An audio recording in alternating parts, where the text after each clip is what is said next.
पिछली बार जो हमारी क्लास लगी थी और इस क्लास के अंदर लगभग एक हफ्ते का ब्रेक आ गया, तो लंबी छुट्टियों के बाद फिर हम मिल रहे हैं इस प्रयास में कि हम एकांत से कुछ समझ सकें। तो जो 22वां पैराग्राफ है उसका हम अध्ययन कर रहे थे और इसको हम एक बार पढ़ भी चुके थे।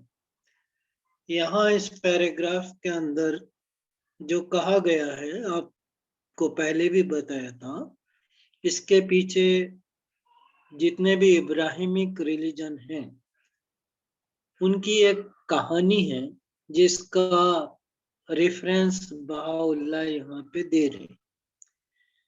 तो इस पैराग्राफ में लिखा गया है कि ये कितना दुखद होगा कि मनुष्य सर्वोत्तम उपहार, कभी ना समाप्त होने वाली कृपा और इस अनंत जीवन से अपने को वंचित कर ले। उसके लिए तो यही योग्य है कि इस आहार का आदर करे जो उसके व्योम से आया है। पिछली बार भी आपको बताया था कि एक समय था यहूदियों के धर्म के अंदर कि उनको 40 साल तक सिनाई के डेजर्ट के अंदर भटकना पड़ा था और इस 40 साल में उनको ईश्वर की तरफ से भोजन आता था। अगर आपको याद है तो उस भोजन के लिए शब्द यूज हुआ था मन सलवा। तो मन सलवा उनके लिए आता था और उनको ये इंस्ट्रक्शन था कि केवल ये सैटरडे को नहीं आएगा, फ्राइडे को वो डबल आएगा। तो फ्राइडे को जब आपके पास डबल आए तो आप सैटरडे का भी स्टॉक कर लिया करो, लेकिन इससे अधिक स्टॉक करने की आपको अनुमति नहीं है। लेकिन मानो हमेशा लालची रहा है, उसकी लालच कभी शांत नहीं होती, ये प्यास उसकी कभी बुझती नहीं। तो इन्होंने क्या किया कि मन सलवा को स्टोर करना शुरू कर दिया और जब इन्होंने इसको स्टोर किया तो ईश्वर की ये इच्छा थी, इस तरीके का वो पोषण था, वो भोजन था कि उसे संग्रह करके नहीं रखा जा सकता था, वो नष्ट होने लगता था, सड़ने लगता। तो जब ईश्वर ने देखा कि मेरी बात नहीं सुन रही, इसको स्टोर करते हैं और जो भोजन इनको मिल रहा है इसकी नाकदरी करते हैं, इसका अनादर करते हैं, तो ईश्वर ने वो भोजन इन पे उतारना बंद कर दिया।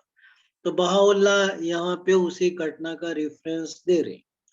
लेकिन इस घटना के भौतिक शब्दों के पीछे एक और अंतर्दृष्टि छिपी हुई है। यहाँ पे जो पोषण है उससे वो विधान, वो संविधान, वो नियम भी हैं जो ईश्वरीय अवतार अपने धर्म ग्रंथ के अंदर लेकर आता है। तो एक इशारा ईश्वरीय अवतार के धर्म ग्रंथ की तरफ भी यहाँ पे है और कहा गया है कि जब इस तरीके से उसके विधान आते हैं, जैसे इस समय के लिए जो विधान मानव को दिए गए हैं वो किताबे अक़दस के हैं, तो वो जो विधान आते हैं उसकी वो नाकदरी ना करें, उसका अनादर ना करें, बल्कि उसको वो सहृदयता के साथ उसका स्वागत करें, उसका पालन करें। इसी में उनकी भलाई है। तो ये यहाँ बहाउल्लाह इसको बता रहे। जो हमारी अगली स्लाइड है वो भी पैराग्राफ नंबर 22 से ही है और इस अगली स्लाइड के अंदर बहाउल्लाह कह रहे हैं कि शीघ्रता करो ये मेरे भ्रात। देखिए, संबोधन की तरफ ध्यान दीजिए। जो बाप के मामा हैं उनको बहाउल्लाह भ्रात या अपना भाई कह के बुला रहे हैं। मित्रों, यहाँ हमें सीखने की जरूरत है कि जब भी हम शिक्षण पे जाते हैं तो चाहे बच्चा हो या बड़ा हो, हमें उससे बड़े आदर के साथ संबोधित करना चाहिए। और जो शब्द हैं वो हमारे बहुत नपे तुले होना चाहिए, और तू या तुम कह के अगर हम ना बोलें और आप कह के बोलें, जो सम्मान के लिए अच्छा शब्द है, तो हम उसका प्रयोग करें। तो ये हमें सीख दे रहे हैं बहाउल्लाह कि वो जो जिज्ञासु हैं उनको वो अपना भाई कह रहे हैं। तो शीघ्रता करो है मेरे भ्रात। फिर आगे कहते हैं कि अभी समय है कि तुम्हारे अधर अनश्वर घूंट का रसास्वादन कर सकते हैं, क्योंकि इस समय अतिशय प्रिय की नगरी से, अतिशय प्रिय की नगरी से बहने वाला जीवन समीर सदा बना नहीं रहेगा, और पावन शब्दों की चेत वेगवती सरिता अवश्य ही थम जाएगी, और रिजवान के कपाट सदैव खुले नहीं रहेंगे। तो ये जो पैराग्राफ है, 22वां पैराग्राफ, यहाँ पे उनके बड़े मामा को कह रहे हैं कि ये तुम्हारा सौभाग्य है कि तुम उस जगह बैठे हो जहाँ ज्ञान की जो वर्षा है वो इस पवित्र नगरी के अंदर हो रही है। उस पवित्र नगरी को बहाउल्लाह ने संबोधित किया है अतिशय प्रिय प्रिय की नगरी, मतलब city of the well beloved. तो वो जो सिटी ऑफ वेल बिलोवेड है वो है क्या, तो इशारा है बगदाद की तरफ, जहाँ पे किताबे एकान का अवतरण हुआ था, और उसके अंदर जो ज्ञान की वर्षा हो रही थी उस ओर बहाउल्लाह संकेत कर रहे। तो वो कह रहे हैं कि तुम सौभाग्यशाली हो कि इस नगरी में बगदाद के अंदर जो वर्षा हो रही है ज्ञान की, तुम्हें उसे समझने का मौका मिल रहा है। पर ये वर्षा, ये ज्ञान का झरना, ये सदैव नहीं रहेगा। बहाउल्लाह आगे कहते हैं कि समीर जो है सदैव बना नहीं रहेगा, और पावन शब्दों की वेगवती सरिता अवश्य ही थम जाएगी, क्योंकि जब ईश्वरीय अवतार रहेगा, जितना उसका काल है तब तक जो उस पर अवतरण आता रहता है, जैसे ही वो अपना काम पूरा करके जिस लोक से आए थे उसमें वापस चले जाते हैं, तो वो ज्ञान की वर्षा, वो झरना जिससे हमारी प्यास बुझ रही थी, वो झरना भी जो है बंद हो जाता। इसके आगे वो कहते हैं कि और रिजवान के कपाट सदैव खुले नहीं रह पाएंगे। यहाँ जो रिजवान शब्द का अर्थ आया, और कपाट का मतलब दरवाजे, तो जो रिजवान यहाँ पे शब्द आया ये वो रिजवान नहीं है जो बगदाद के समीप नजीबुल्लाह का गार्डन था, ये वो वाला रिजवान नहीं है। यहाँ बहाउल्लाह उनको जिस रिजवान की ओर संकेत कर रहे, ये रिजवान पैराडाइज का, स्वर्ग का एक गार्डन है। स्वर्ग में एक गार्डन है, उसका नाम भी रिजवान है, तो उसके तरफ संकेत कर रहे, और ये कह रहे हैं कि उसके जो द्वार हैं वो हमेशा खुले नहीं रहेंगे।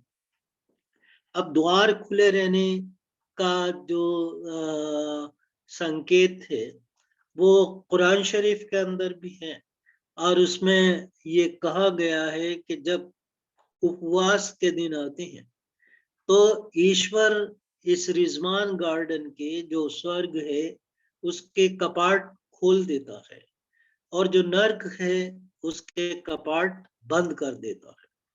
तो वो लोग ये मानते हैं कि अगर उपवास के दिनों में, रमजान के दिनों में किसी का स्वर्गवास हो जाता है तो वो सीधा स्वर्ग के अंदर जाएगा, क्योंकि ईश्वर ऐसा कह रहे। मित्रों, हम बहाइयों के लिए ये स्वर्गिक कपाट हमेशा हमेशा के लिए खुले। अभी तो हमारे उपवास भी चल रहे हैं, लेकिन हमेशा हमेशा ये कपाट हम बहाइयों के लिए खुले हैं। शर्त केवल इतनी है कि जब हम अपनी अंतिम सांस लें इस धरती पर, तो हमारा जो विश्वास है, हमारी जो आस्था है, वो बहाउल्लाह के प्रति पूर्ण रूप से समर्पित हो। इस स्टेज में यदि हमारी चेतना निकल पड़ी अपने अगले सफर पे, तो विश्वास जानिए कि आभा किंगडम को छोड़कर हम भाइयों के लिए और कोई स्थान नियत नहीं किया गया है। तो यहाँ में विश्वास होना चाहिए कि all 24 hours and all the days of the year हम भाइयों के लिए ये कपाट खुले हैं। ये किसी रिजवान के समय खुलेंगे और बंद होंगे, उस तरीके का यहाँ पे नहीं है। तो ये उनको समझाने का प्रयत्न कर।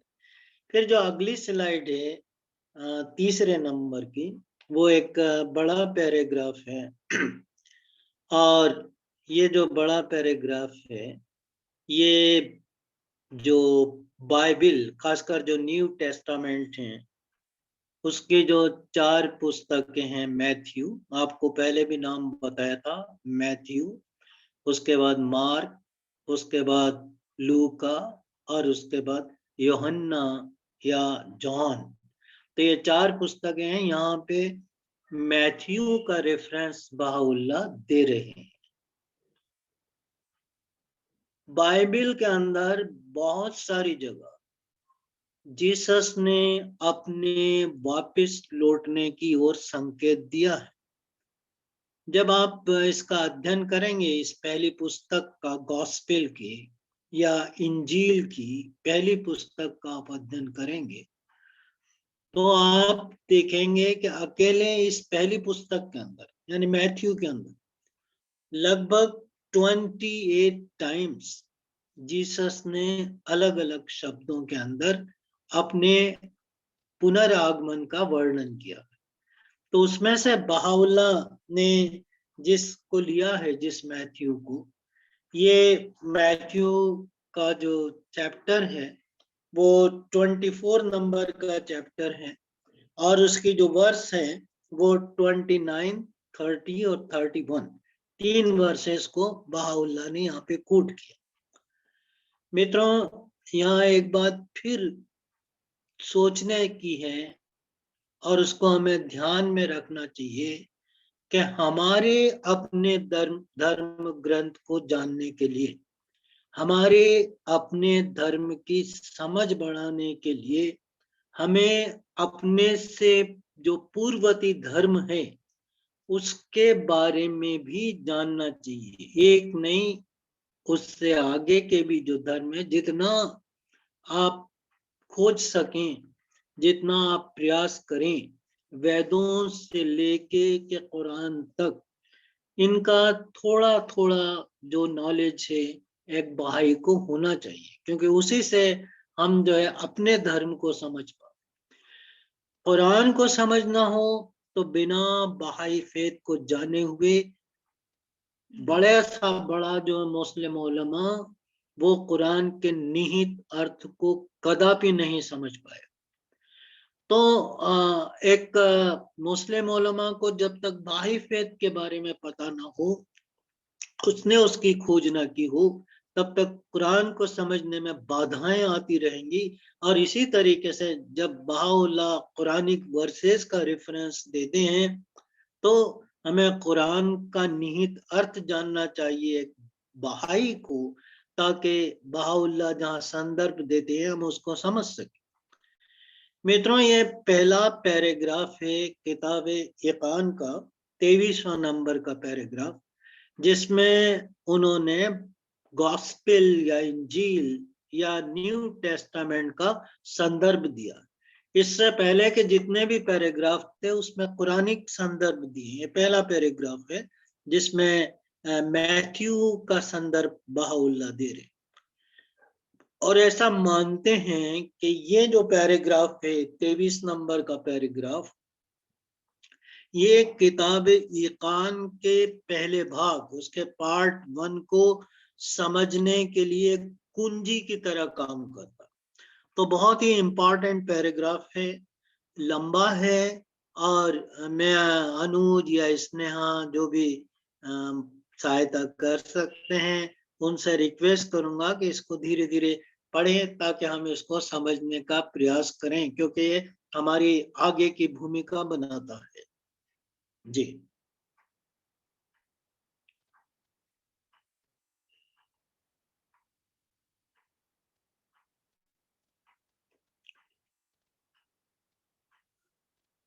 अनुज पढ़ लें।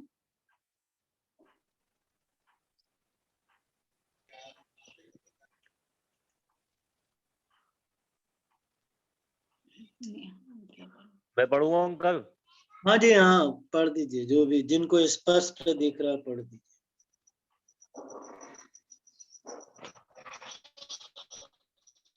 गॉस्पेल में के अनुसार यह उल्लेख हुआ है। एक मिनट, आपकी और जब आवाज उन्होंने सुनिए सुनिए, आशिक तुम्हारी तुम पढ़ आवाज लें, बराबर नहीं। आवाज कट रही है। चलिए मैं पढ़ देता हूँ। मैं पढ़ता हूँ फुआ जी, मैं पढ़। हाँ हाँ पढ़ो आप। गॉस्पेल में, सॉरी आशिक तुम्हारी आवाज कट रही है, प्लीज। गॉस्पेल में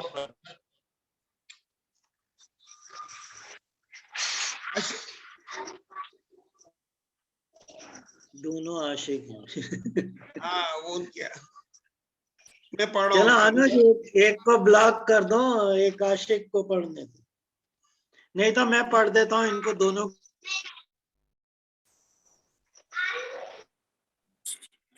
हाँ सॉरी, थोड़ा नेट की इश्यू आ रखी थी, इसकी आवाज जा रही थी और आ नहीं पा रही थी। गॉस्पेल में मैथ्यू के अनुसार यह उल्लेख हुआ है, और जब उन्होंने ईसा से उनके आगमन के चिन्हों के संबंध में पूछा तो उन्होंने उनसे कहा, उन दिनों के अत्याचार। प्रयुक्त यूनानी शब्द थिलिप्सिस के दो अर्थ हैं, दबाव और अत्याचार।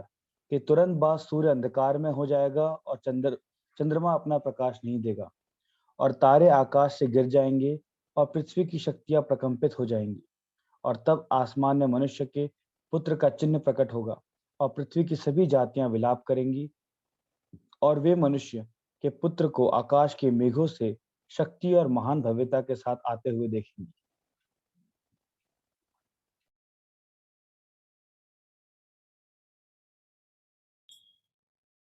डैडी आप म्यूट है। सॉरी, इस पैराग्राफ के अंदर बहाउल्लाह ने जो बाइबिल का ग्रीक ओरिजिनल वर्जन था, उसमें से एक शब्द उन्होंने लिया है, और वो शब्द है थिलिप्सिस। तो ये थिलिप्सिस शब्द यहाँ पे प्रयोग में लाया गया है। जो थिलिप्सिस शब्द है वो एक रूपक है, एक मेटाफोर है, जो बाइबिल के अंदर और भी कई जगह पर आया है। और बाइबिल के जो अनुवादक हैं, उन्होंने इस शब्द के, थिलिप्सिस शब्द के 3 अर्थ लगाए, 3 से अधिक भी हैं लेकिन मोस्टली 3 है। पहला अर्थ उन्होंने ये निकाला है कि दुख या कष्ट, थिलिप्सिस का अर्थ होता है दुख या कष्ट। दूसरा अर्थ उन्होंने ये निकाला है कि आपत्ति, यानी इनकार करना। और तीसरा अर्थ उन्होंने ये निकाला है कि अत्याचार करना। यहाँ पे जो बहाउल्लाह है वो तीसरे अर्थ का उपयोग कर रहे हैं कि जो शब्द आया था थिलिप्सिस, इसका अर्थ है अत्याचार करना। और अत्याचार जो हम पहले भी पढ़ चुके हैं कई बार, कुरान शरीफ के अंदर भी आया कि जब भी ईश्वरीय अवतार आया तो कभी उसका स्वागत नहीं किया गया, सिवाय अत्याचार के उसको कुछ बदले में नहीं मिला। फिर यहाँ जो बहाउल्लाह हैं, वो जीसस ने इस चैप्टर के अंदर, मैथ्यू के 24 नंबर के इस चैप्टर के अंदर अपने आने के 6 चिन्ह दिए हैं। उसमें पहला चिन्ह ये है कि जब सूर्य अंधकार में हो जाएगा, सूर्य अंधकार में हो जाएगा। दूसरा उन्होंने चिन्ह ये दिया है कि चंद्रमा अपना प्रकाश नहीं देगा। तीसरा चिन्ह उन्होंने ये दिया है कि जो तारे हैं आकाश से वो झड़ने लगेंगे, वो गिर जाएंगे। पांचवा चिन्ह ये दिया उन्होंने कि जो धरती है वो कांपने लगेगी। उससे आगे वो कहते हैं कि तब जो है आसमान से मनुष्य के पुत्र का आगमन बादलों पे सवार होके होगा। वो आखिरी में है, पर ये मिला हुआ एक पार्ट एक है और दूसरी जगह मिल के भी आया है। तो वो कहते हैं कि मनुष्य के पुत्र का जो आगमन है वो बादलों पर सवार होकर होगा। और फिर उसके बाद ये कहा गया है इसके अंदर, बहाउल्लाह इसी मैथ्यू का रेफरेंस देके ये कहते हैं कि जितनी भी जनजातियां हैं, जो मानव लोग हैं, वो विलाप करेंगे कि ये क्या हो रहा है। तो ये जो है उन्होंने चिन्ह दिए। अब इन चिन्हों का अर्थ क्या है, ये तो जब हम आगे बढ़ेंगे किताब यकान के अंदर तो धीरे धीरे इन शब्दों के जो रहस्य हैं वो हमारे सामने खुलते चले जाएंगे। तो यहाँ पे इसका जो है वर्णन किया है। एक बात और इस पैराग्राफ के अंदर, थोड़ा इससे आगे जाके बहाउल्लाह ये कहते हैं कि ये जो मैथ्यू का उन्होंने रेफरेंस दिया, इसके जो इन डेप्थ मीनिंग है, इसकी जो आंतरिक अर्थ है, वो बहाउल्लाह अपनी एक अरबी की जो पाती है, पहले भी आपको नाम बताया था, जेम्स ऑफ डिवाइन मिस्ट्रीज, या जिसको अरबी के अंदर बोलते हैं जवाहरुल इसरार। तो जवाहरुल इसरार या जेम्स ऑफ डिवाइन मिस्ट्रीज, उसके अंदर बहाउल्लाह ने इसको बहुत क्लियरली एलाबोरेट किया है, बहुत साफ इसकी व्याख्या की है, पर यहाँ पे वो उसको रिपीट नहीं कर रहे, बस वो इतना कह रहे हैं कि हमने इस मैथ्यू की इस वर्ष का जो उल्लेख है वो अपनी अरबी की एक पाती के अंदर किया था। यहाँ पे केवल हम उसको संदर्भ की तरह प्रयोग में ला रहे हैं। तो ये जो पैराग्राफ है 23 नंबर का, ये बहुत महत्वपूर्ण है, और जैसा आपको बताया पहली बार बाइबल का रेफरेंस बहाउल्लाह यहाँ पे दे रहे हैं। अब इसके आगे की जो हमारी स्लाइड है, चौथे नंबर की स्लाइड, उसमें ये कारण बताया गया है कि क्यों ईसाई इन गहन अर्थों को जो मैथ्यू के अंदर या उस तरीके की और भी बाइबल की वर्सेस हैं उसमें उपयोग में क्यों समझ नहीं पाए। तो यहाँ वो बता रहे हैं, 24वां पैराग्राफ है किताब यकान का, क्योंकि ईसाई धर्म उपदेशक इन शब्दों का अर्थ समझने में असफल रहे और उन्होंने इनका उद्देश्य और प्रयोजन नहीं पहचाना और ईशा के शब्दों की शाब्दिक व्याख्या से ही बंधे रहे, अतः वे इस्लाम धर्म प्रकाशन की परवाहमान कृपा से और उसके निर्जर अनुग्रहों से वंचित रहेगी। तो यहाँ दो चीजें हैं, एक तो जो शब्द आते हैं उसके लिटरल मीनिंग है, जैसे सूर्य का अंधकार में हो जाना, तो लिटरल मीनिंग तो इसका यह है कि जो सूर्य है वो अपनी रोशनी देना बंद कर देगा, तो ये इसका लिटरल मीनिंग। पर इसका आंतरिक अर्थ क्या है, जैसा कि बताया आपको कि आगे ये रहस्य खुलते जाएंगे, तो अभी हम इसको यहाँ पे चर्चा में नहीं लाए। तो इसमें तो वो बता रहे हैं कि जो धर्म ग्रंथों के अंदर शब्द होते हैं वो लिटरल मीनिंग उसके जो रहते हैं उसके साथ साथ उसके आंतरिक मीनिंग भी जुड़े होते हैं, और ये जो आंतरिक मीनिंग है उसी से हम इन शब्दों को समझते हैं, उसी से वो रहस्य खुलता है कि इस धर्म ग्रंथ के अंदर ये शब्द आया क्यों था। अदरवाइज अभी भी लोग यही समझ रहे हैं कि सूरज जो है रोशनी देना बंद कर देगा, वो एकदम पास में आ जाएगा, तो वो देख रहे हैं कि ये तो ऐसा कुछ हुआ ही नहीं है, सूरज तो वही उजाला दे रहा है, वही निकलता है, वही डूबता है, और इतनी दूर है, करोड़ों मील दूर। तो वो उसका अगर लिटरल मीनिंग समझते हैं तो वो कदापि जो है उन चिन्हों को नहीं पहचान पाएंगे जो ईश्वरीय अवतार अपने पुनरागमन वापस लौटने के बारे में देता है। और जैसा कि जीसस ने कई जगह बाइबल के अंदर इस बात को दोहराया है, अलग अलग शब्दों के अंदर दोहराया, लेकिन जो ईसाई स्कॉलर्स थे वो इन शब्दों के अर्थ को नहीं पहचान सके। नतीजा यह निकला कि उनके बाद एक और ईश्वरीय अवतार आए मोहम्मद के रूप में और अपनी पुस्तक लेके आए, लेकिन वो उसको एक्सेप्ट नहीं कर सके। तो ऐसे शब्दों के दो मतलब होते हैं, यहाँ बाउल्लाह बता रहे हैं। एक तो जो ऊपरी होता है उससे आप कदापि उस अर्थ को नहीं समझ सकते जो इन रहस्यमय शब्दों के अंदर छिपा होता है। फिर आगे देखिए, आगे वो क्या कहते हैं, जो हमारे अगली स्लाइड है 5वें नंबर की,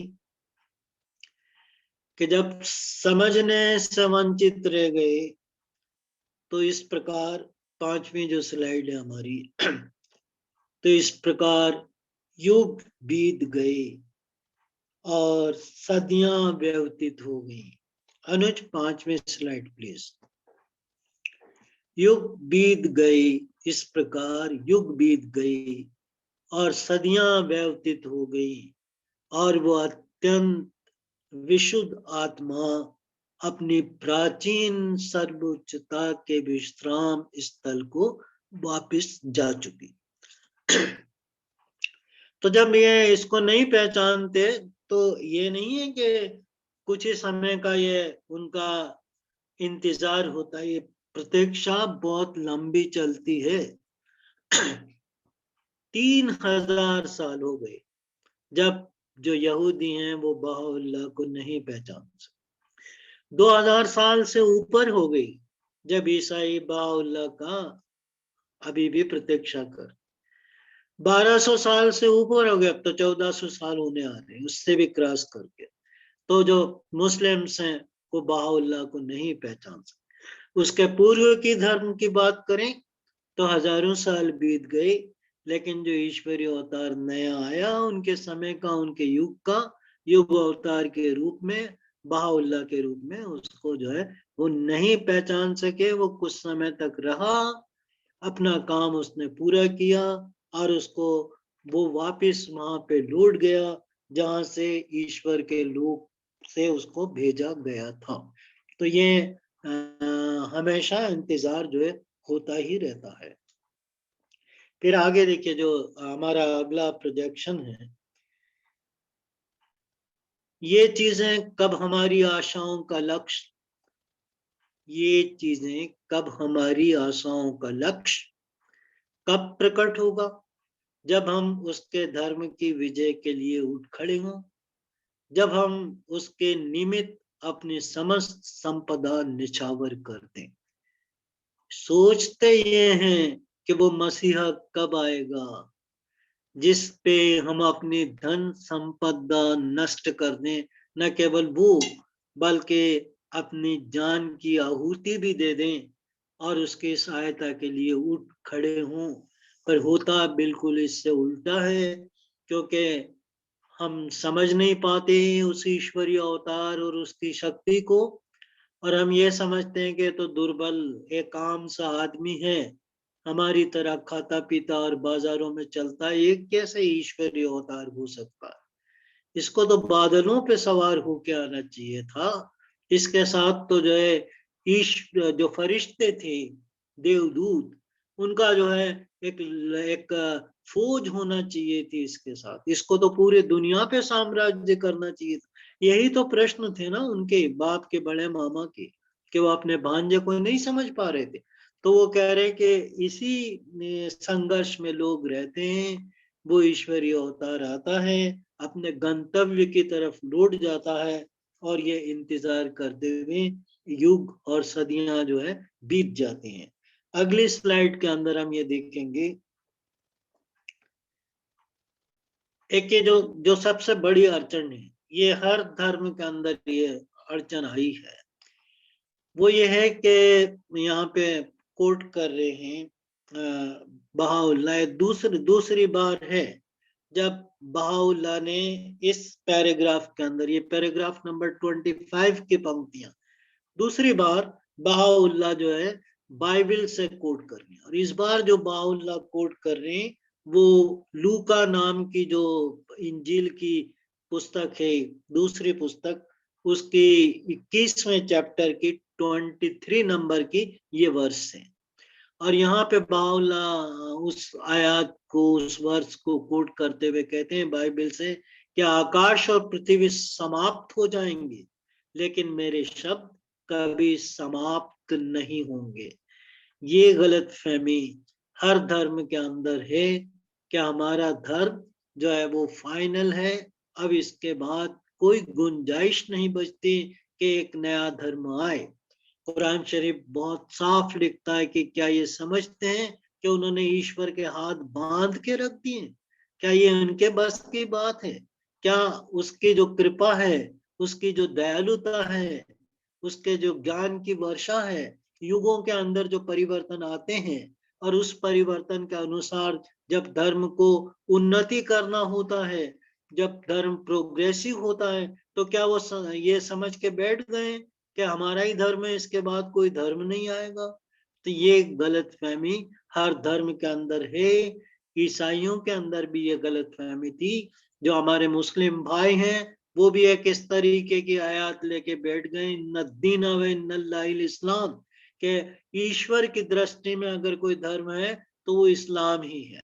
अब वो इस्लाम का अर्थ कुरान शरीफ के अंदर क्या आया है, कभी वो जांचे परखें इसको और देखें कि किस किस के लिए इस्लाम का ये शब्द आया, तब उनकी समझ में आएगा कि ईश्वर क्या कहना चाहता। तो वो किसी बात को पकड़ लेते हैं और उसके बाद जो है उसी को पकड़ के बैठ जाते। यहूदी लोगों ने क्या बात पकड़ दी थी कि जो सब्त का, जो सैटरडे की अवकाश का समय वो कभी खत्म नहीं होगा, चाहे बड़े से अंतिम समय तक के लिए वो नियम जो है वो रहेगा। और जब जीसस आए तो उन्होंने खत्म कर दिया। तो उन्होंने कहा कि इस मसीहा को तो हमारे धर्म के अनुसार चलना चाहिए था। ये कहाँ से आ गया जिसने हमारी जो तलाक का नियम था उसको कैंसिल कर दिया? हम पिछली बार चर्चा कर चुके। और सब्त का जो नियम था उसको उन्होंने बंद कर दिया। अब आज की जो हमारी आखिरी स्लाइड है, आई थिंक अगर हमारे पास समय रहा तो हम इसको कवर कर पाएंगे, 8वें नंबर की है। ये सेवक इन पवित्र शब्दों में संग्रहित सत्य के अथाह महासागर की एक बूंद में तुझे सहभागी बनाएगा। यानी बाउल से कह रहे हैं कि जो उनके पास ज्ञान है वो तो एक महासागर की तरह है, और उससे कह रहे हैं कि इस महासागर की जो एक बूंद भर है वो केवल हम तुम्हें देंगे, उसी से तुम्हारी प्यास बुझ जाएगी, ताकि कदाचित विवेकवान हृदय पवित्रता के प्रकाट्यों के कथनों की सभी भ्रांतियां या उलझनों को समझ ले। तो जो आपको भ्रांतियां होती हैं कि ये चिन्ह पूरा नहीं हुआ, वो चिन्ह पूरा नहीं हुआ, इसका अर्थ क्या, उसका अर्थ क्या है, तो हम एक बूंद अपने ज्ञान की आपको देंगे, उसी से जो है ये आपकी भ्रांतियां मिट जाएंगी।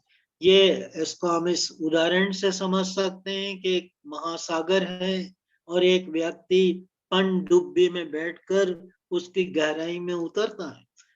तो जब गहराई के अंदर वो पनडुब्बी जाती है तो वो बहुत दूर तक नहीं देख पाती, कुछ मीटर तक जो उसका सर्किल रहता है उतना भर उसको दिखता है। उसमें जो कुछ उसको दिखता है वो देख लेता है कि समुद्र में ये चीज है। फिर अगली बार किसी अगली जगह पे जाके फिर देखता है कि ये चीज है। फिर जब उन सबको मिलाता है तो उसको ये पता लगता है कि अभी तो समुद्र का एक छोटा सा हिस्सा मैं देख पाया हूँ, उसमें जो है नाना प्रकार की चीजें हैं, पूरे बड़े समुद्र के अंदर तो क्या होगा उसकी कल्पना भी नहीं की जा सकती। तो ये जो एकांत है वो हमें खासकर जो हम इसको समझने का प्रयत्न कर रहे हैं, एक बूंद भर भी हमें मिल जाए तो बहुत। एक मिनट ओके, बचा है। Thank you, thank you, thank you. बस एक बूंद भर भी हमें मिल जाए किताब एकांत से तो समझिए कि हम निहाल हो गए। Okay, thank you very much, thank you.